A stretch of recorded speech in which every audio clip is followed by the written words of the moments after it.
Mashallah, on YouTube predominantly is where I saw you, and Oman Yeah, in general as a country now starting to pop on my YT in general, like on the feed, and then mashallah, I seen yourself, so I see yeah. a lot about it. So how long you been currently in Oman? I think I'm coming up to over half a year, and I think it's been like 8 months now, 7, 8 months or something like Mashallah, that. So still my first year, my first mashallah, summer here coming up. So yeah, not too long to say the least, but I've got a good, like after like 4 months, you got a good sense yeah, of like what's going on, how it yeah, yeah, actually yeah, is. yeah, You yeah, start picking up on the actual negatives. yeah, I yeah, know, yeah, I know there's a lot of positives that I do say about, but there's like some annoying things, especially yeah. coming from like London and stuff, bro. Yeah, yeah, you're just used to Stuff it, innit? It's just you're that, used to it, bro. yeah, There's some stuff you take for granted, like stuff getting done like that, bro. yeah, Online, everything. Over here, bro. You gotta go there, get this yeah, paperwork, yeah, sign it out, yeah, go over there. yeah, It's long, but yeah, overall, it's nice, man. It's nice, bro. yeah. Mashallah, I do see a lot of like nice views and Mm. like even the like beaches and stuff like that. Mashallah, Have looks you been very here or good. not? No, I've not, not even Have like you the been? golf in general. I've not, to be You've honest. never been to the Gulf in general? Nah, nah, Sounds nah, like. nah. How Yeah, old are I've not. you? 20, turning 21 soon.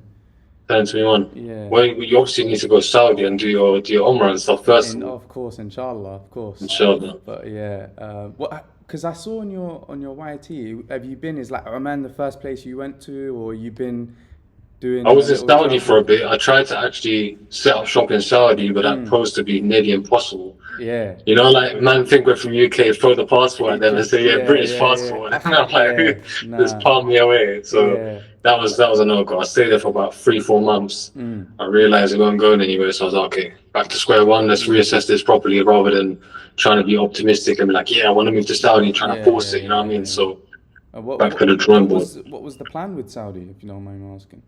Saudi, what as in like setting up and doing my Yeah, thing yeah, over there. like the golf. It weren't really like that, like type of thing. I didn't go to the country to actually move and actually grow off there and actually Mm, work there. It was more of a place just to get out of London, to be fair. But yeah, I got yeah. stuff going on in like UK. I got some stuff going on digitally. Mashallah, mashallah, To be mashallah. fair, bro, I wasn't even gonna do this whole thing. I'm not gonna lie to you, bro. But Yeah.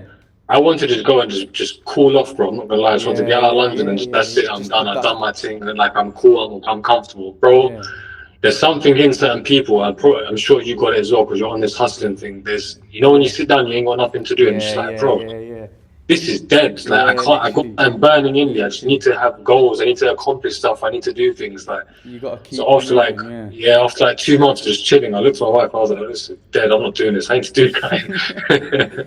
And how do you balance it with, because you're in the UK, it's already got that work environment. Like I feel like especially in the UK, like the only thing you really can do is work. Like you ain't got the luxury of jumping out, or like you can do these kind of things on the side, but in terms of you're just there to work, hustle. Like even our like parents come here just to hustle. So how do you balance it with going into a different area, it's more relaxed, more different environment, and still trying to hustle? Do you think it helps you in any way? I, f- I think it's very situational. I think Mm, for the wrong person that's actually going there to try and like network and stuff, I yeah. don't think mine is a spot for you. I'll be honest with you, because their work ethic and their hustle and bustle is completely different. It's like that, to be fair, in most of the Gulf countries, they're very laid back. They got dough from government and that. They don't really care Yeah, about yeah, yeah. money, you know what I mean? They're chilling. Exactly. So they're just there to kind of do the job. They haven't got that hunger, you know, like Yeah, from UK, you got to get stuff done, otherwise you're going to get crushed by yeah, everyone around you yeah, type of yeah, thing. They ain't got that over here. yeah. So for the wrong person, it's a bit sticky. Like you Mm, might get caught up in it and trying to get a bit lazy and stuff. But where in my situation, it wasn't. I was actually out there grinding and outside, and mm. you know, what I mean, setting up a physical shop type of thing. So Oh, okay. for me, in my case, it was just I just need to get out of London, not just for like hijrah purposes, but personal situations, trying to deviate away from lifestyles, deviate away from certain friends, and sort of that sort of Yeah, stuff. yeah, yeah. And obviously, bro, I'm what, 32, 33 or something. You Mashallah, stop yeah. counting off to 30, by the way. Yeah. Something like that. Young 30s. Yeah, But yeah. I was around like people that just not on nothing, bro. Same Mm, thing, same mm. calling, same this. Man, I'm still sitting outside. Yeah, You know doing what I'm saying? similar. And it's Yeah, like, bro, I yeah, can't. I'm not trying to be around this. It's easy to get drawn out because it's only a phone call away. It's only up the road. true. It's only Yeah, like you're gonna bump into them here and there. So I yeah, was like, yeah, yeah. along with the cost of living, along with it wasn't a cost of living too much. It was more Mm. like London's a jungle, bro. Yeah. You know, I know that. Exactly. Even if you got dough, bro, what are you gonna do with your dough? Like you gotta go to the hills and flipping hide out in like some little Yeah. mansion, and Yeah. you know what I mean, True. And was there like one pinnacle moment that kind of just said, nah, this is it. There's no going back. Khalas, inshallah, I'm good. to be fair, I think it was a series of events. To be fair, but it wasn't a plan. Like I didn't plan this for like 5 years, and then Yeah. it was kind of like, okay, Yeah. just taking it in, and then there was actually one situation. It was like I was kind of on. If I went left on that road, on that decision, it would have kept me in London, and that was like an investment that would have physically tied me into London. And at these times, I wasn't thinking about Hijrah, I wasn't thinking about moving out of the country or whatever it is. But I knew, like, okay, if I take this route, okay, cool, financially, I'm going to be fine. I'm going to be very, very well. But I know me, and it's 100% or don't do it type of thing. So I know I'm going to be locked in, completely going balls to the wall with it. So that was that. But subhanAllah, I didn't choose that. I was like, okay, just in case, I don't really want to hire myself down to London completely, just in case. And I just deviated from that and put it into something else that didn't tie me into the country. And it worked well. Obviously, it could have, if I had myself and physically committed, then obviously it would have went much better. But obviously, that wasn't something that I was trying to do, man. But in answer to your question, it was a series of events, bro. I'm from West London, which is known as the posh part of London, to say the least, really, innit? But at the same time, bro, London is London. It's still it's still a jungle, bro. Growing up, you're around certain things. You go to the gym. There's half naked people everywhere. I've got a missus. I can't walk. I can't go to the restaurant without someone like feeling a type of way that someone might say something. You're one ego trip away from having a fight. You'll go into a road. The guy will lock you off. You'll lock him off, and you see who moves first. And that's a problem. You know what I mean? It's just it's everywhere, bro. It's toxic. Yeah, definitely. And it's come to a point where it's like the cons are starting to outweigh the pros. Like before, it's like, okay, the pros, we're trying to hustle, we'll make money and do whatever after, we'll just stay in our own. Especially like coming from an ethnic background, you're just trying to do you. But now the cons are starting to outweigh the pros. And it's just not, it's not like now, it's not worth the investment. It's not, bro. Once upon a time, obviously you're from a different nationality, your parents probably moved there, or your grandparents or something moved to London or something, right? So obviously at that time, situation was completely different. We was living in a completely different era, completely different mode. Everything was different. So based on their judgment and their situation, how are we now like just rolling with that situation? Like, okay, well, they thought the best of us flipping 50 years ago, 30 years ago, and now our times are still the same. And like, London is just for me. Do you know what I mean? So when they came, bro, they come to get out of a country that probably wasn't financially stable, get out of a dangerous place, politics and all that sort of stuff, and make something better for their children and stuff. So they made that move, bro, and I'm sure they probably didn't speak English. They probably didn't have enough money to their name to do anything. All the odds that you could possibly think of was stacked against them, and they were brave enough to make that move, and they made that commitment. And now we sit here after they've done it. We've got all the money in the world. We speak English. We've got the degrees. We've got the knowledge. We've got everything, and now we're like, it's a bit scary. It's mad, bro. Subhanallah. But now we've got the luxury of movement. Now it's like, if we can do it, especially because we're looking in the future, what's best for our kids, what's best for the people after us. We're trying to like kind of balance it out and say, nah, it's not worth it no more. But yeah, it really comes down to a couple of things, actually. Obviously, as Muslims, it's even more on. Like we can't be 1 foot in, 1 foot out type of thing. We've got to be like, okay, let's actually zoom out and reflect. We're not Londoners. We don't belong to no land, bro. You know what I mean? We're Muslims. This whole world belongs to Allah. When the time is done, bro, it'll go back to Allah. I'm not a nationalist. I'm not a patriot. I don't care about what country I'm currently in. It just so happens to be that I'm in Oman. At the end of the day, it's not my country. They can be as happy as they want. It's no one's country. You know what I mean? So at the end of the day, really, it comes down to, okay, take a step back, look at the country for what it is. Okay, cost of living is crazy. Okay, there's interest everywhere. I have to, if I'm not involved in interest, paying a phone bill, my insurance, anything that they possibly could loop you into, they'll loop you into interest. Okay, so interest is a problem. Okay, safety. Can I go out with my missus and just enjoy my time? No. All right. If I make dough, can I go outside and have a Ferrari and drive around wherever I want? No. What can you do, bro? even when you make it, you just risk the fact of just having it all tarnished because of the environment you're in. If not more, you're even more of a target. So you're hustle and bustle, you're night and day growth, night and day growth.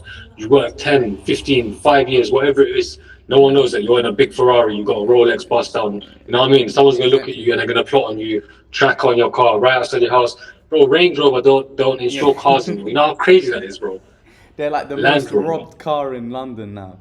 The easiest whip to get robbed. Yeah. Subhanallah, man. You'll go sleep and your car's not there the next day, bro. What country do we live in, bro? Literally. And that's the country, it was like the promised land at one point. It's like, everyone come here and it's like, because even for me, because I have family back home, I have people back home and they're like, oh, you got this luxury of being in England. SubhanAllah, you're in the West, you can make money, you can do this. And for me, I'm the opposite. I'm like, I envy your position. Like, I envy what you're in because you're not seeing the tough end. You're not seeing... They don't know, actually. They don't know. They don't know, bro. They don't know. Even when I'm here, bro, and I speak to people and they're like, you're from London. Not the Omanis, but like Pakistanis and stuff like that. They look at me, you're like, you're from London. Like, what are you doing here? I was like, I moved here. They're like, for what? I was like, I moved here, innit? Like, this is my new place now, like, for now anyway. Like, why would you leave London? Like, that's got all the money, that's like business. I'm like, bro, you go make money in London. Let's see how you live, bro. Sometimes I break it down to them. Like, okay, the average wage in London is, how much is it? I don't know, 15 bills, 2,000 pounds. Okay, they take tax, you're left for like 1,600 pounds. Normal job, this is a normal job. If you're lucky, bro, a Pakistani freshie, if you have a job at 2 grand, bro, they take 300-400 pounds of you. Go rent a place, see how much the rent a place is. Okay, 1 bedroom apartment back, a grand. Go eat, 300 pounds. What?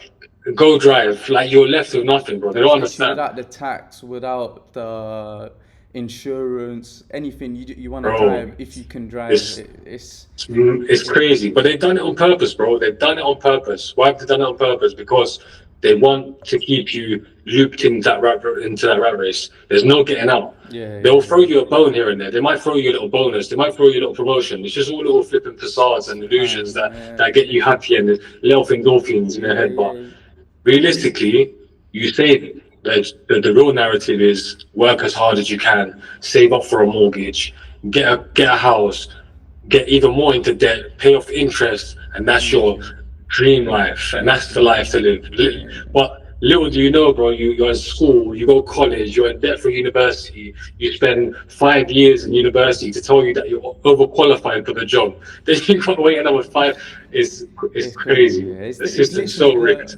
The reality now is everyone's just living paycheck to paycheck, and people are just trying to make it seem as if they're living a good life. Literally. The funny thing is, once upon a time, there was a middle ground, like a common man, like the middle, there's like kind of broke, and then there's middle, and then there was high class. Now they're squeezing it so hard that the middle ground is not there anymore. So it's just broke, or you're up, and that up is like they're in their own little villas outside London and stuff. You never see them. They're probably somewhere. You don't see them. You'll never be able to see them, exactly. Now, subhanallah. So what was, let's say, was Oman like top of the list? How did Oman even come about as a country? Like you mentioned, it's like I'm not really fixated on Oman, but how did it even come up into the play? You want the honest answer? Honest, brutal. Honest answer, we're from London. I'm Pakistani. I never even knew what Oman was, bro. That's the honest answer. That's one of my concerns, because when you think of like Arab countries, especially to white man, to other people, they're like, oh yeah, Dubai, me. Let's go Dubai. Or maybe like Qatar or like Saudi, But Oman's like tucked away, even though it's a massive country, but it's like tucked away compared to... they're not very under the spotlight. They're not very commercial. They don't really interact with the Western world as much. They don't do skyscrapers. So what really attracted you to that? For me, really, how I found Oman was, it kind of just fell on my lap, to be fair, man. I'm not gonna lie to you, bro. It's more like, okay, I thought Saudi, it didn't really work out. All right, cool. So when people say I want to make Hijrah, in your head right now, if I say you can make Hijrah, I know you've got 2 or 3 countries that ring off in your head, probably like Saudi, probably Qatar and something else. And that's how I was. But when you be realistic about it, you haven't got access to these countries. And I didn't know that. Like I said, I was very ignorant and just throw my British passport, accept me, like type of thing. and you learn very quickly that it don't work like that. So Yeah. it didn't work like that with Saudi. And I had committed, fully committed, packed my suitcases, packed everything, sold everything, went to Saudi.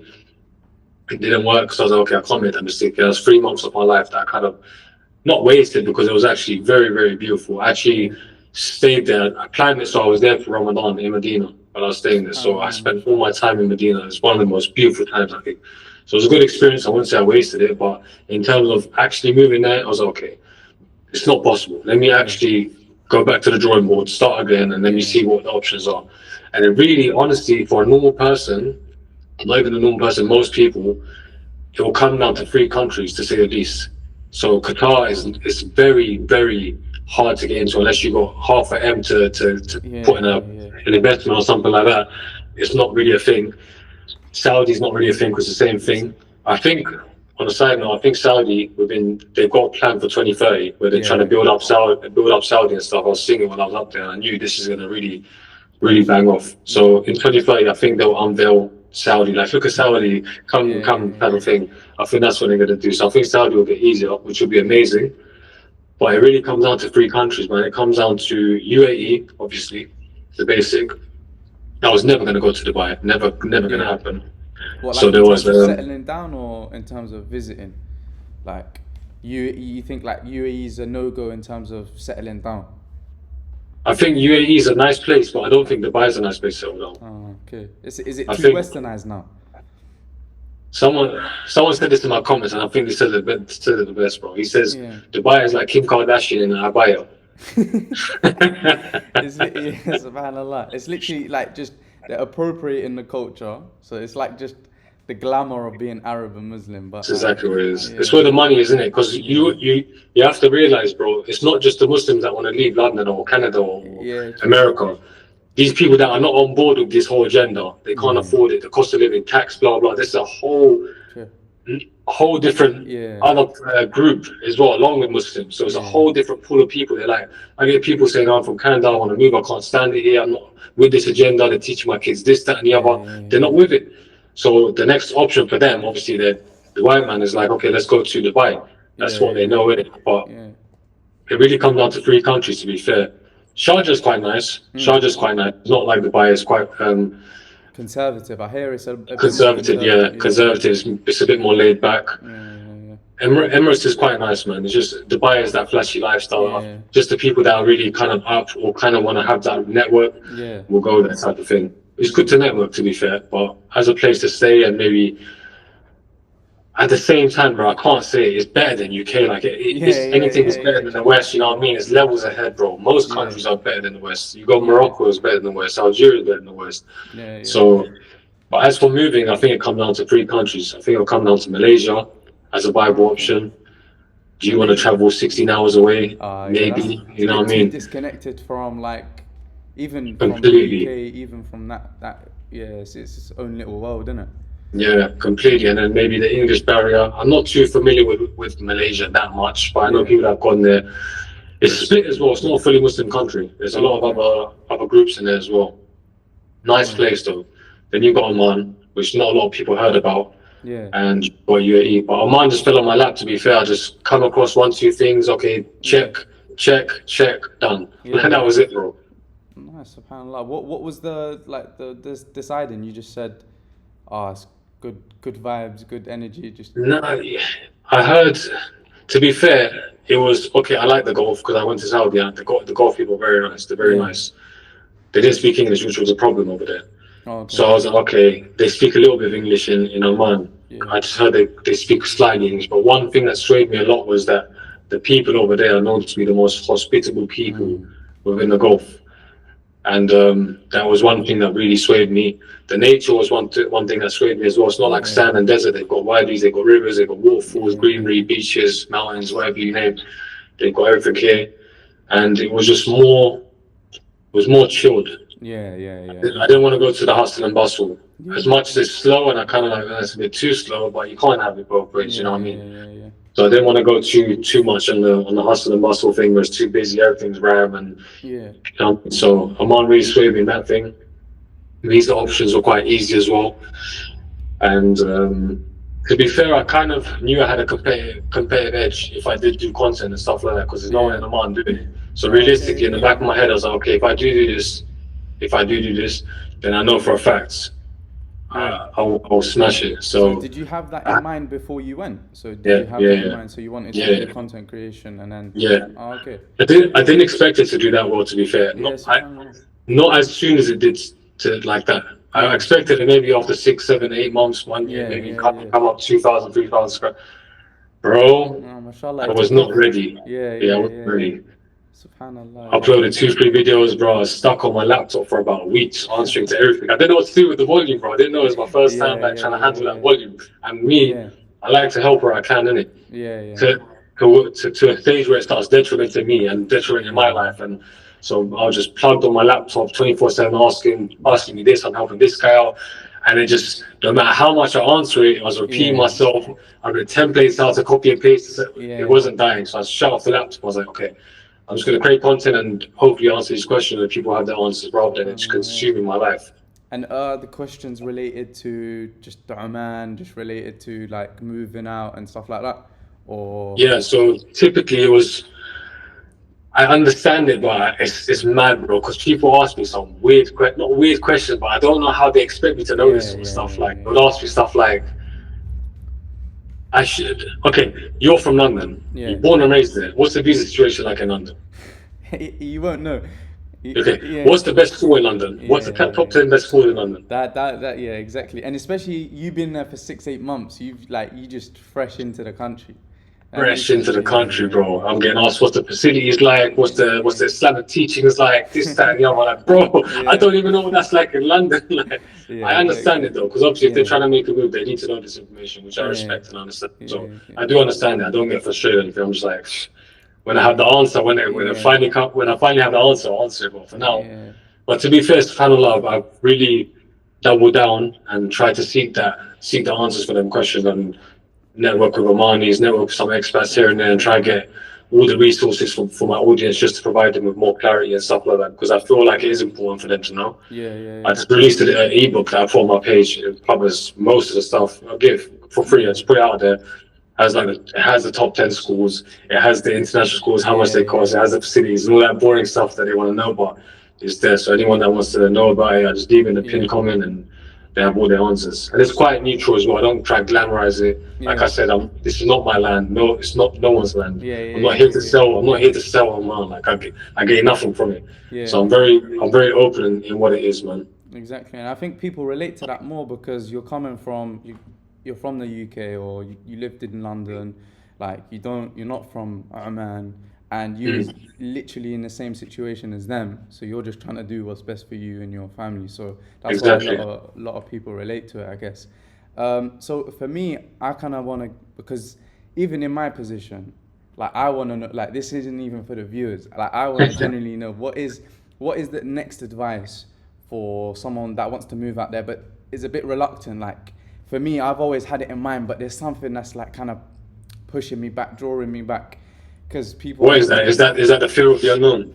It's fear of unknown. It's like a new, like I am Arab to be fair, but it's still even a new like area, new. It will. It takes it. Yeah, it's complete. You'll be eating on the floor in the certain restaurants and stuff. So there is a culture shock element. So I think it comes down to.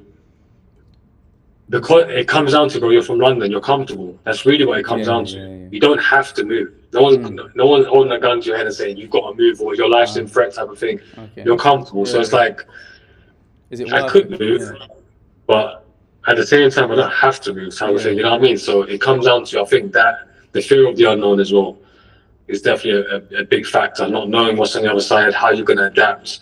How are you going to get this? How are you going to get a house? How are you going to get a car? What's the situation like? Insurance? It's overwhelming, but the more you think about it and the more questions you ask, bro, the more deeper you're going to go down that hole. It's better just to have the things that you want. Okay, can I stay there? First of all, residency's first. You can think that you want to move anywhere. If you don't have residency, or you don't have visa solution that suits you, it's done. It's written off. And visa option. How was that process like? Did you just apply, it come out next week? Was it a long process? How was that? No, it's quick, man. It's very quick, bro. My process took me about 2 weeks, bro. Oh, okay. Yeah. And Quick, what did you apply quick. for? A work visa, or was it for the golf? Like, how No, does no, it no. work? So you can get this. There's three criteria. You got a work visa. Obviously, Yeah. you have to work in the country. They'll throw you a work visa. You've got a property visa, which if you buy a property, you get a lifetime residency for 99 years or whatever. Not 99, lifetime residency Yeah. until you sell the property. And you Okay. can sponsor your parents. You can sponsor your children and your wife. Oh, You okay. can't sponsor your brother. You can't sponsor your siblings on that though. Oh, okay. So then there's the other option. You can have an investor visa. Yeah. The investor visa, you can sponsor. You can put 5 people in the company on the investor visa. Oh, So you okay. could Yeah. put you, your brother, your sister, or your siblings or whatever, because they can't be sponsored. Yeah. You can slap them all on there, and on there, each person can bring their wife and their children also. Yeah. Yeah. So it's Yeah. like Yeah. Oh, you okay. have the best of Yeah. everything type of thing. So it's Yeah. like it's very powerful that visa. Yeah. They're making it a bit more difficult. I think they implemented a rule not long ago, very recently to be fair, that you have to. It's a bit cheeky what they did. I'm not gonna lie, Yeah. because they made it open. Everyone come inside. We've got investor visas, etc., etc. Yeah. 100% owned by the expats. Cool. Everyone came in type of thing. 3 years later, they're like, okay, you have to have the money on that works for you type of thing.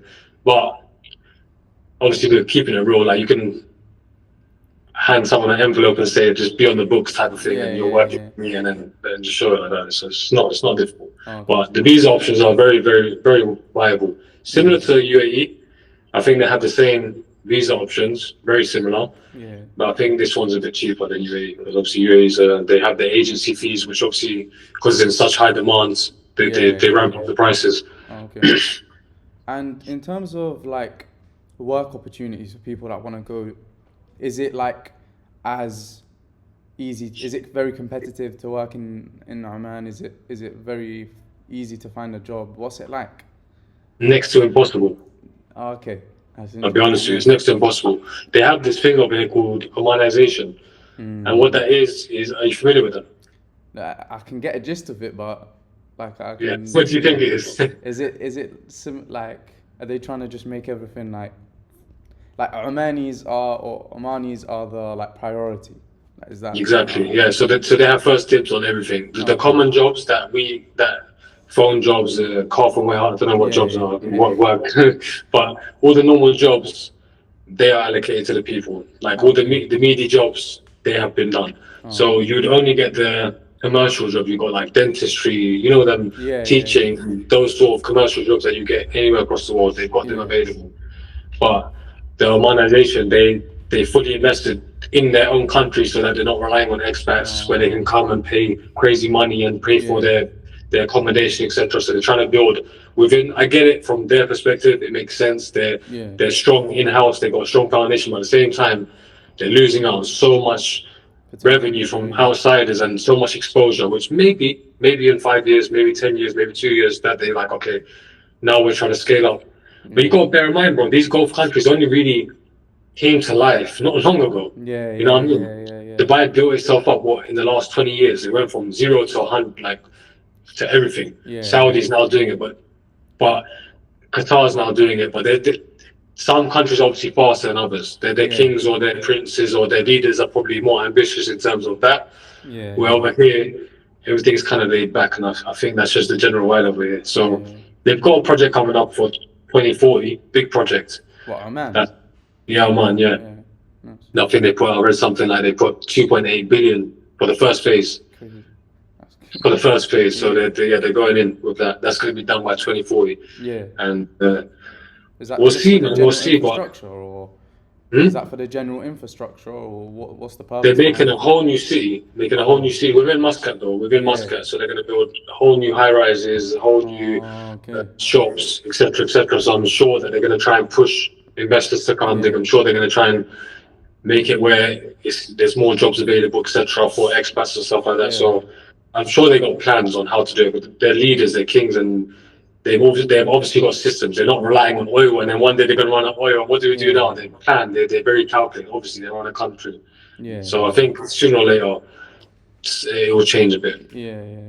So would you suggest that like the best way is more for a digital approach, more to set up your business? Exactly. So how would you come about of doing that? Like not from a business advice, but more of, because a lot of concerns, a lot of people that want to do that, take that next step, and they want to go to Oman, they want to go to Saudi Arabia, they're from Yeah. Canada, UK, but it's that element of the unknown, like you said, the element of how do I even make money in that? So what was that kind of approach for you? Did you already have a business set up in the UK, stuff like Yeah, that? Yeah.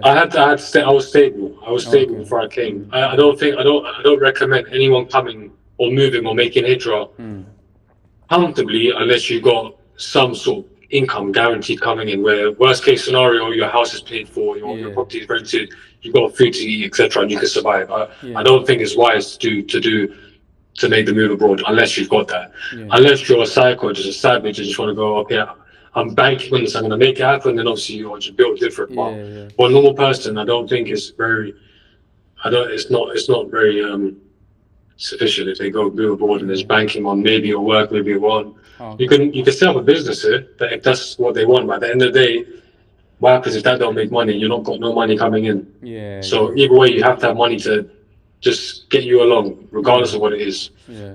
So the digital nomad, like you're in right now, you're in the Yeah. digital space, bro. Yeah. The money on the internet is infinite.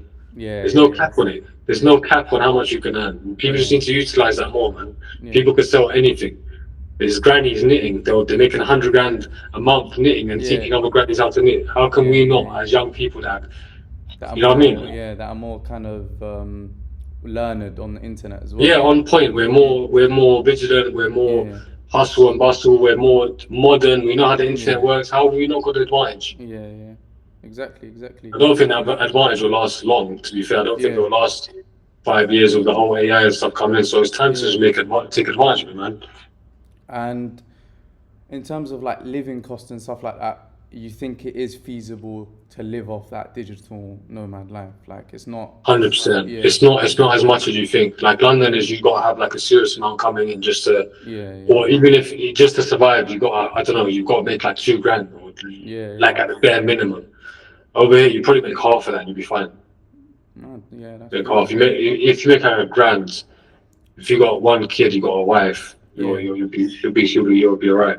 If you're solo, you'll be fine with like £700, £800. If you wanna Yeah. Like live decent.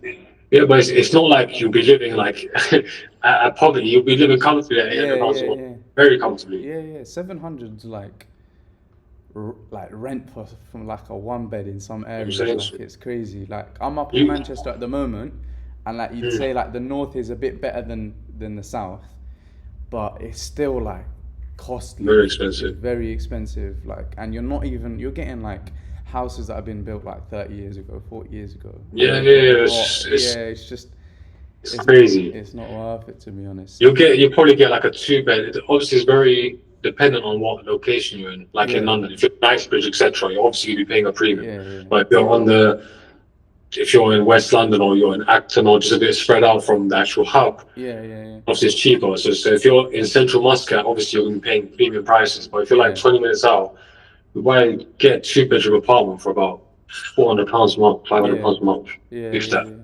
Oh, okay. Mm. And are They'll there like cover your internet crazy, stuff. are there crazy like taxes on anything you make, and like how do they monitor that? So if you're making like money, let's say online, how do they monitor how much you make and stuff like that? Or like in terms of taxes and stuff like that? Because it's like here, if you'd make something, you gotta like worry about taxes. You gotta worry about like the Yeah, because they're fully in control of like seeing every single slip. If you don't want them to know, they won't know. Let's just leave it. Fair play. But realistically, if you're on like a visa, say like a company visa, and that's the visa you came on, obviously you're running a business. If you're a digital nomad or you're working digitally, so that'll be your investor visa, and on that you get 15% tax per annual profit. So like after a year, they'll see what your profit is, and they'll take 50% tax off that. But at the same time, like in UK, over here you can write everything off and put it as business expenses also. Car business expense, property business expense, office business expense. Put it all down, you've got like 2 grand left, okay, 15%. Yeah. Okay, yeah, it makes sense. So there's ways around it, let's say. Yeah, there's always ways around it, man. Yeah. Okay, mashallah. So in terms of a future sense, in terms of like, do you think it's, or do you see yourself in the future settling down for the, let's say in the next 10 years, 20 years? Do you think it's a place to settle down, or is it? For me personally, or for someone that's coming into it? So for you personally, and then people can like deduct from that if that's something for them. For me, I don't know. I like it. I really do like it. But at the same time, I kind of want to see other countries, just as a personal thing. I just want to have. I'm not a tree. I'm not rooted to anything type of thing. I'm not physically in a location. I can move about. I'm able to move about. So for me, I do want to visit Malaysia. To be fair, I do want to visit Malaysia maybe for a year or two. Maybe not now. It won't be now. But sometime in the future, maybe Saudi if they ease up on the visas or whatever it is. But if I didn't have this curiosity, or if I didn't have this mentality of okay, I want to see other places, then I think it's very feasible, especially where it's going as well. Say in 5-10 years time, it's much more advanced, it's much more modern, there's much more expats probably, there's much more jobs available, etc. So I think that in that aspect, in 5 years time, you probably get a general gist of okay, the country's heading in this direction. This is more for me type of things, which I think it genuinely it will go in that direction. But the UK is a no-go for now. Like, never, ever, bro. So it makes me sick, bro. I'm obviously there's aspects of it that I miss. Like obviously my fans are there and all that sort of stuff. My friends are there, type of thing. But it's I don't know, man. It's a sweet and sour relationship, bro. Like I would love to stay in UK. I would like. It's what I know. I know everything. I know everything, the ins and outs. I know, but you can't, bro. It makes it harder on you. It makes it. If I don't pay for it now, my kids are gonna pay for it somewhere down the line. Do you know what I mean? Or if my kids don't pay for it, then something might happen to my kids or something. Bro, over here, you think anyone's getting stabbed or or a woman's getting verbally abused or talking about hijab? Nothing, bro. No way. And my wife can walk out the street right now at 3-4 o'clock in the morning. Wallahi, walk down. I won't even ask her where she's going, bro. Because you're comfortable with the area, you know. Comfortable. Subhanallah. And they're the countries they kind of scare you with, innit? They're the countries that they're like, oh, beware of those Middle Eastern countries. But subhanallah, it's all that agenda. It's all that agenda thing, bro. You know what? They're trying to paint this picture and glamorize UK as this holy grail. Well, really, people that live in UK really know what it's about, especially now when there's so much social media and everything just being exposed. So all the lies that they portray, all this narrative that they're putting out, everyone's now seeing through it. They're like, okay, like this is just nonsense. And the more they push it out, and the more people see through it, the less credibility they have. So it's like they're just burning themselves at the same time. So people, and obviously now with social media, you see Saudi, you see Qatar, you've been able to see me along with thousands of people in Oman that might have never heard of Oman. Maybe Hijrah was on their mind, they just didn't know where to go, and it's okay, there's options. You know what I mean? Exactly. I think, exactly, definitely. And that's what I feel like people start to kind of move towards, especially with yourself showing different like perspectives, different views, and we're just so used to that Western life of this is how the world is portrayed and you can't look out of this scope. But when you kind of show people different, I think that's subhanallah, that's why like your channel and your videos took off, is because you're kind of showing them a new perspective, a new outlook on a different, but especially at Oman, no one really hears about so much. But subhanallah, people. I think it's very good. It's very good to show people that, or inspire people and just show them, look, I'm a normal Londoner. I come from London as well, just like you. Or I come from Europe. I come from the West. How can I move and you can't? I'm not special than you. You know what I mean? So I think it's nice just to give people a perspective of like what it's actually to be here physically, but also it's not really. I know I'm heavy on Oman and I make content on Oman, but realistically, my main message here is just Hijrah in general, or just get out of the West in general. Okay, it just so happens to be that I'm in Oman right now. If I went to Malaysia, I'd be making the same content in Malaysia. If I was to UAE, same content. My main message is this is what it is here, and You are there, you're paying X amount. Just do the comparison. That's all I'm Yeah, just yeah, painting the picture. You're living in there, you're getting taxed, you pay tax on X, Y, Z. That goes to everything that a UK person hates. ULEZ, speed checks, agendas, all the stuff that's yeah, going on in the yeah, world. yeah, yeah, The direct contribution comes from the person yeah, yeah, yeah, in yeah. tax.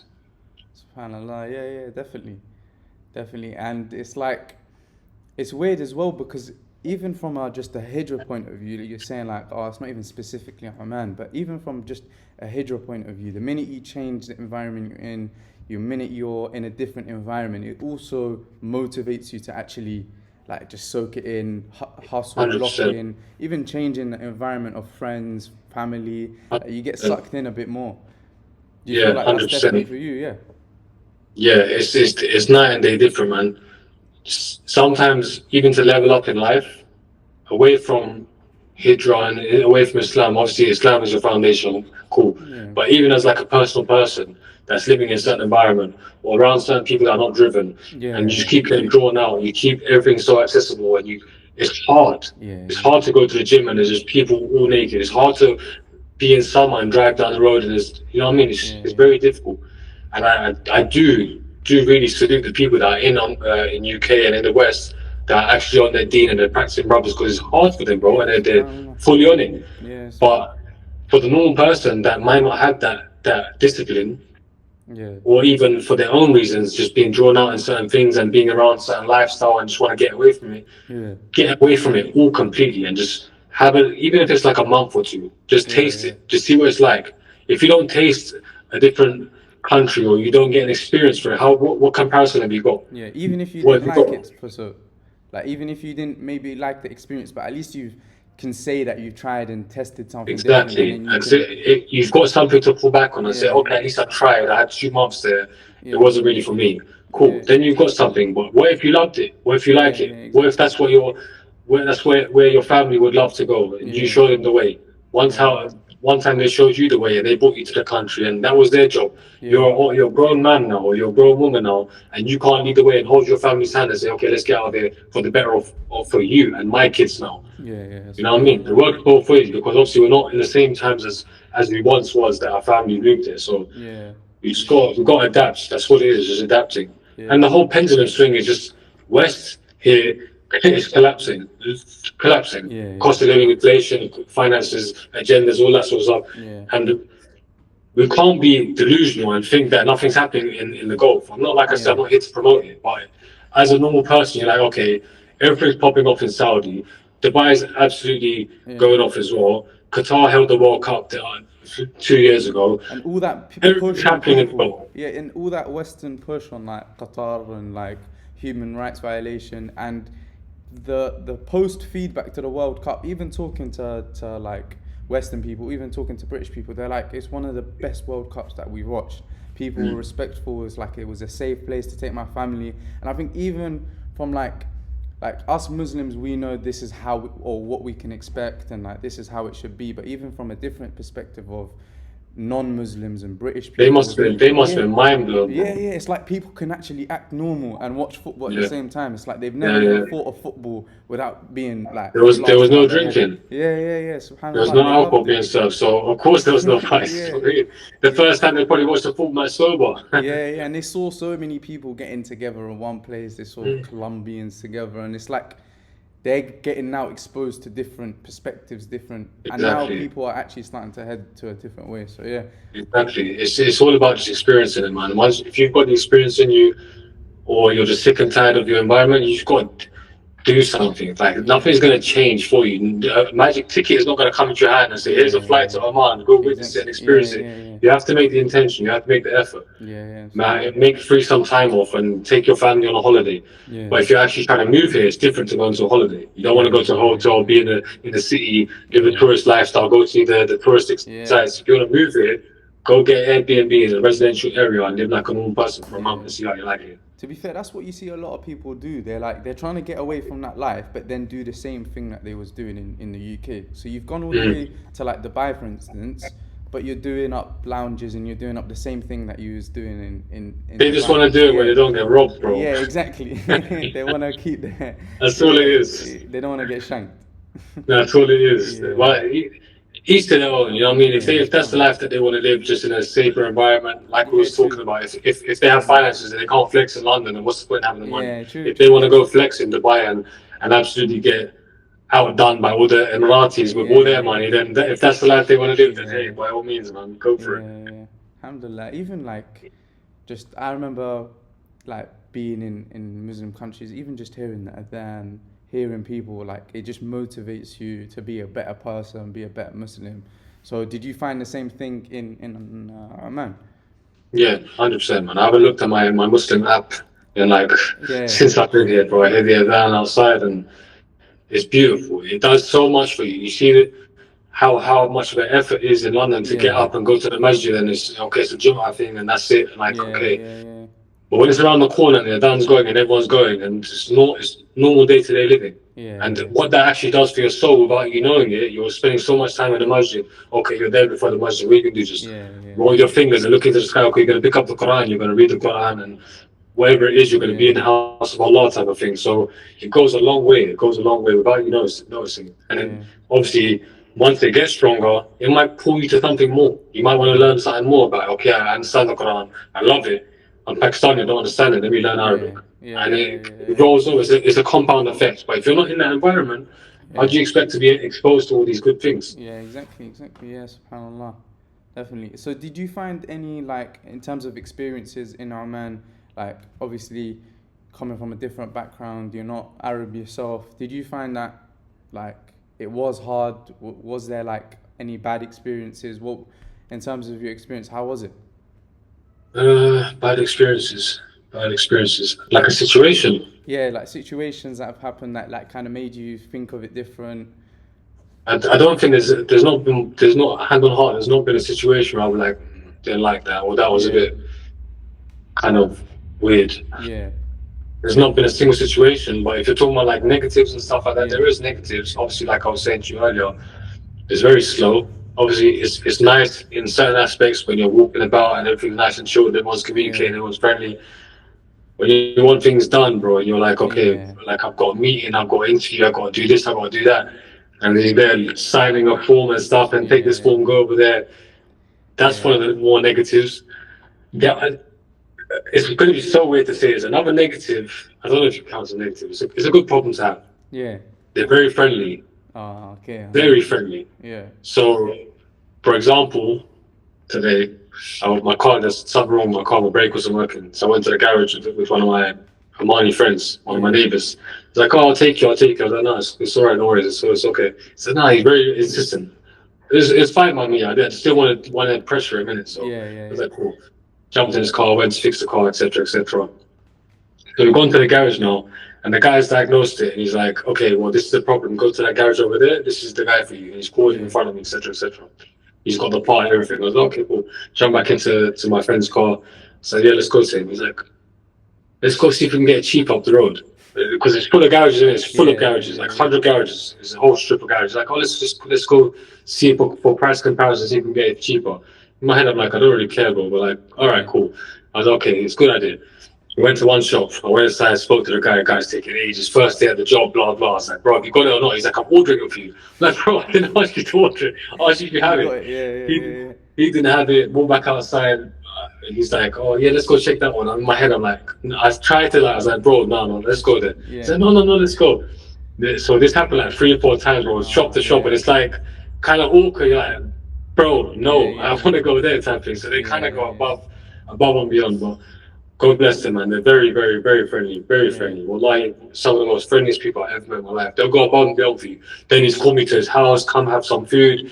The day before MashaAllah. that, he's made me food for no reason. They're Yeah, yeah. Proper proper nice, welcoming. man. Yeah, But yeah, then it puts you in a loophole of, okay, see, I'm antisocial, but I'm very introverted. So yeah, I kind of like, don't like talking when I don't want to talk type thing. yeah. I It's kind of that. like talking on my own terms. Yeah, yeah. It's that It's- UK, to be honest. That behavior. It's like I feel like when you're in England, like everything's like accounted for. Like you have to do this way and stuff like that. And like you just everyone's in their own little path. You just wake up, go work. You don't have those interactions even with like neighbors. You're like I've probably it's people had the it's same. very split and divided, yeah. Yeah, yeah. You've had the same neighbor for 10 years and you've never had like a conversation with them. But there, the minute you move in, you've had like, Yeah. you know their But whole life. that's one of the big problems with the UK as well. That's why Yeah, there's so much craziness going on. You yeah, think a guy over here can lick down a door whilst a woman can scream and nothing's gonna happen? yeah, Impossible. The yeah, whole world is outside, but wait. yeah, But in the UK, that happens. People are scared to come outside yeah, because they might get stabbed or they might get into trouble themselves. So they yeah, call the police and just wait. Do you know what I mean? Where over here yeah, it's a community. If something ever happens, and God forbid my wife goes outside and screams, best believe there's like 70, 80 yeah, Omanis outside ready to take yes, ready to do the police. They do the police's job for them. It's like an yeah, unwritten rule. No one does anything in the country wrong, not because they're scared of the police. Cool. But if you get caught by everyone, yeah, then you you're end it. pissed. Exactly. And I feel like also if people had that conversation in the first place, even got to talk to other people, people wouldn't be in that same situation. Because a lot of people just, especially in the UK, they deal with just being alone. And because Yeah. they feel isolated, feel alone, they'll go to the maddest of extremes to do the weirdest of things.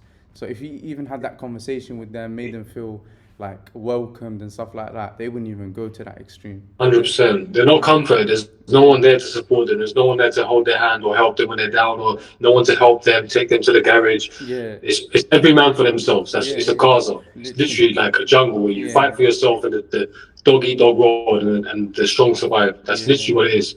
And if someone does do something nice for you, best believe it comes with a price, or it yeah, comes with a favor along somewhere down the road. Which is yeah. another thing you have to get used to, because everyone's so nice when you first move here. You're like, You're like, hey, you trying to do something? what does this guy What's- want from me? Like, you know what I mean? But It's the ill they, intent. I learned very quickly that no, they're not like that. It's do it out of goodwill, man. Goodwill. And that's something that we lack in the West as well. No one's actually trying to go out their way to help, especially as Muslims, bro. Like, cool, fair enough that the UK and the people, them not, don't help us. Yeah. But as Muslims, like, when is the last time someone went and dropped someone's house food? Yeah. You know what I mean? That's normal stuff, bro. As a neighbor, you're supposed to look after your neighbor in Islam. Yeah. 100%. So it's crazy, man. It's like I said, everyone's just too consumed, Yeah. and you can't blame them because they got a 9 to 5. They're so stressed out on trying to make ends meet. They got kids, etc. That environment does that to you, where you don't have time. You can't. You got no energy. You got no good energy Yeah, left to give to anyone. You got barely enough for yourself. Yeah. I can't even check up on my own kids. I ain't got the time for my own kids. I'm not gonna have the time for some next neighbor. Exactly. How have you got no time for your family you require my time? Do you know how busy I am? And it's understandable though. It is understandable. 100%, yeah. That's subhanallah, man. But yeah. So out of 10, what would you say, like, oh man, like the experience? What would you rank it? Experience in like Just the Hijrah experience, on what? let's say. Like, let's move away from Oman as a country, but the Hijrah experience, the Hijrah journey, out of 10, what would you rank it? I would rank it, but you got to see the power of contrast. In my head, I'm ranking it against places like Saudi, Oh, okay. because I've been Saudi and I've got that experience. If I'd never been Saudi, I'll say okay 10.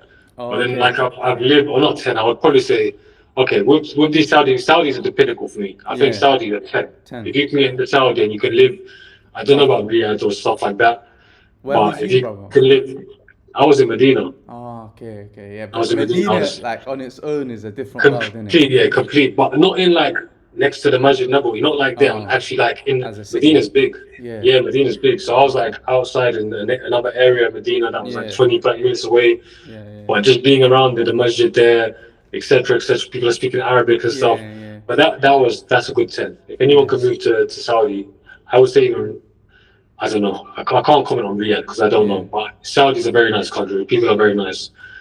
Oman, I would give it a good, I'd say 8.5. Oh, okay. But what would you think it to make it at 1.5? Is it? I feel like Oman, maybe, is it like the infrastructure is a bit like less. It's not as well connected. The cities aren't as the services maybe a bit weaker. Yeah, it's quite modern to be fair. It is very modern. You've got everything that you could possibly want in London. There's not been one negative is, I'll tell you this, one negative, they don't have like allocated addresses, because there's no mail, like you can't get something delivered to your house. You have your own mailbox, like a PO box type of thing. You have to go to So that. ordering stuff, yeah. So when you got a delivery from IKEA, literally the driver will WhatsApp you and send me your location. You send it, you send the locations in WhatsApp. There's a big company like IKEA. But to make it at 1.5 more, I would think modernize the documenting stuff and the paperwork stuff and get rid of the paperwork and just start making it easier to, like on the fly, like we are in UK. They're very outdated in terms of like technology and stuff like that. So I think once that really kicks in and they see the trajectory that the world's going in, they're gonna have to adapt or they're gonna get left behind. Once they start picking up on that and stop making like people go to physical locations, get this paperwork, go there. That's I think a big drawback. I think one huge drawback for me personally is the comfortability, because obviously they have the government support or they're financially well in certain aspects, so they don't have the hunger. And if you don't have the hunger, you have a very complacent mindset. working environment. Businesses are complacent. People don't really have to sell you anything because they get paid regardless. No one's on commission or something like that. So they're just on a standard wage. They come to the work to do a job and they go home. There's no incentives. There's no management like looking down on them, like customer service. You won't be fired for being rude to a customer type thing. Even though they're not, they won't ever be rude. But there isn't that hunger that keeps it ticking, which we have in the West. But like we're saying, it's bad in an aspect where it's overconsumed and overdone, and you have to be in it. But over here, it's on the complete other side of the spectrum. There's no middle ground. Subhanallah, So it's like a very complacent system where everyone's it's like a very bureaucratic system where for me personally, I think that's it. Some people love it, bro. Some people it's fine for them. They like the slow lifestyle. Me, bro, if you're trying to get things done, you're young, you got energy, you got to get things done. Last place you want to be is waiting for your garage guy to serve you. You know what I mean? But I think that's just the drawback. Other than that, it's a very, very nice country, man. It's got everything that you need. It's very modern. You got Nando's here, you got Foot Locker here, you got everything that you need. Malls are huge. They got huge malls. We go on like Westfield is the biggest in Europe, bro. Their smallest one is bigger than Westfield. Subhanallah, that's massive. That's crazy. But subhanallah, man. But to wrap it up, 8.5, yeah? 8.5 for now. Yeah, it might go up, it might go down in a year or two. We'll find out, inshallah. But the take back is it's better than the UK, yeah? Take back is I don't even want to hear UK, bro. UK should just be a place where you just milk right now and get out of there. That's what it should be. Literally, man. Inshallah, bro. Inshallah. I feel like people need to start heading to that direction. But that's exactly what it is, man. Especially at a younger age, bro. If you're in the land of opportunity, you're in a country of opportunity, and UK, your family sacrificed their whole life to get you into UK, to get you financially successful and to get an education. How are you not able to make money from that country? The whole reason your family sacrificed everything is so you could do that, and you haven't got enough funds to do that, to move abroad. So I think the first thing for anyone that's trying to Hijrah, that maybe not right now, but in a year or two, just go balls to the wall, go absolutely hard, make as much money as you possibly can, and then try and build something on the side where eventually you don't need the job and you can make the digital lifestyle thing. Definitely. Inshallah, man. Definitely, bro. And I think I hope to see you here soon as well, bro. I'll show you around. Inshallah, man. Definitely. We need to hit it up, inshallah. Jazakallah khair. Appreciate your time. Definitely some nice insights. But Jazakallah khair. Thank you for having me, Akhi. It's been a pleasure, man. Likewise, brother. Assalamu alaikum. alaikum.